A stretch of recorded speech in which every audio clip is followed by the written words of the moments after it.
G'day guys, when you're doing the handshake for the immobiliser unit, this is Lexus SC430 2003, make sure you put a power supply on the car.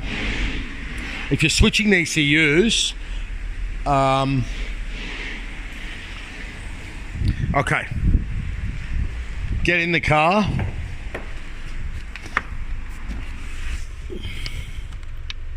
that's terminal 4 at the top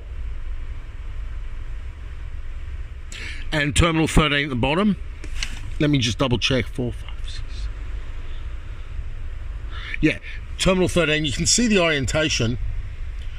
Okay, they're the ones there, so that's going to be number 1 there, right? You can see the orientation, and turn the key on and have all that going with the power supply for 30 minutes, and when you're done, take the key out and it will have written, I'm just trying to think, what does it write to? Does it write from the ECU to the key?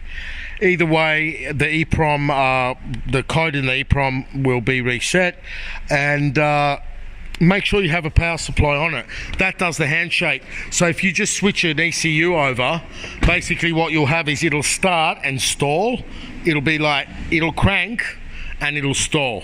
So in the case that, it's very rare that the ECUs fail. It's not the case on this car, so I'm putting the original ECU back in.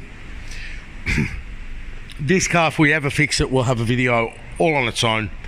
Okay guys, thank you, bye.